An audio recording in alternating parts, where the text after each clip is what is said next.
সাধাৰণ মানুহৰ ওপৰত ৰজা হোৱা এইখন চৰকাৰে জুবিন গাৰ্গক যদি জুবিন গাৰ্গৰ হত্যাকাৰীসকলক যদি এনেকে এৰি দিয়ে আমি সহ্য নকৰোঁ, সাধাৰণ জনতাই সহ্য নকৰে। কাৰণ জুবিন গাৰ্গ আছিল এই শতিকাৰ সৰ্বশ্ৰেষ্ঠ শিহৰণ, জুবিন গাৰ্গ আছিল এই শতিকাৰ সৰ্বশ্ৰেষ্ঠ আবেগ, জুবিন গাৰ্গ আছিল এই শতিকাৰ সৰ্বশ্ৰেষ্ঠ উদ্দীপনা। গতিকে এই আবেগ উদ্দীপনা শিহৰণক আমি সহজতে ত্যাগ কৰিব নোৱাৰোঁ। আজি দুখ লগা কথা নহয়, কিমান লজ্জাজনক কথা, এওঁলোকে মানে আজি শ্যামকানু মহন্তইও লাইভ দিব পাৰিলে ভাবক। শ্যামকানু মহন্তইও লাইভ দি নিজৰ চাফাই গাবৰ সুযোগ দিয়া হ'ল ফেচবুকত, আৰু সেই শ্যামকানুক ধৰিব পৰা নাই। লাইভ দিলে শেখৰ গোস্বামীয়ে, লাইভ দিলে ভানুপ্ৰিয়া মহন্তই, লাইভ প্ৰত্যেকে দি আছে, অথচ এওঁলোকক কিয় ধৰিব পৰা নাই? নিশিতা গোস্বামীৰ নাম ওলাইছে, নিশিতা গোস্বামী হেনো শ্যামকানু মহন্তৰ ঘৰলৈ যা, ব্যক্তিগত পৰ্যায়ত তেওঁলোকে যি মন যায় তাকে কৰ, কিন্তু জুবিনদাৰ লগত কিয় এইটো কৰিলে?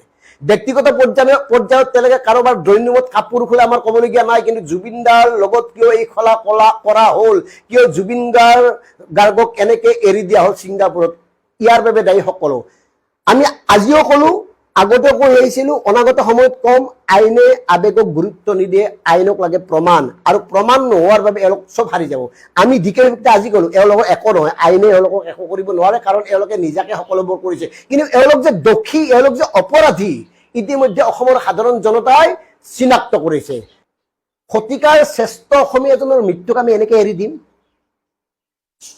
আজি কাৰো মুখলৈ আমি চাব নোৱাৰো। মই এটা মাত্ৰ সৰু উদাহৰণ দিছো, আপোনালোকক আৰু এটা সৰু উদাহৰণ দেখিছো কি হৈ আছে অসমত, আপোনালোকে নিজে চিন্তা কৰক। এইটো এখন কেন্দ্ৰীয় বিদ্যালয়ৰ এটা অনুষ্ঠান, যি কেন্দ্ৰীয় বিদ্যালয়ত এগৰাকীও অসমীয়া অধ্যাপক অধ্যাপিকা নাই, বা 90% ছাত্ৰ ছাত্ৰীয়ে অনা অসমীয়া। তেওঁলোকে কি কৰিছে চাওকচোন, বুকু শিয়ৰি যোৱা দৃশ্য। এইজন জুবিন গাৰ্গক আমি হেৰুৱালো, আৰু এই জুবিন গাৰ্গক লৈ এইখন চৰকাৰে এনেকুৱা কাম কৰি আছে, সাধাৰণ জনতাৰ ওপৰত নিৰ্যাতন।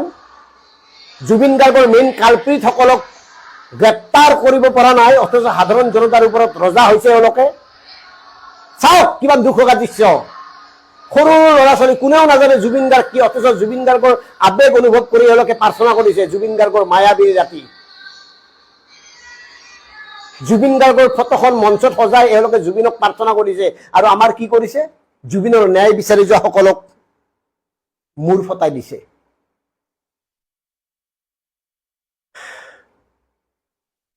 গতিকে কি কৰা উচিত সাধাৰণ জনতাই? সাধাৰণ জনতাই কি কৰিলে ন্যায় পাম?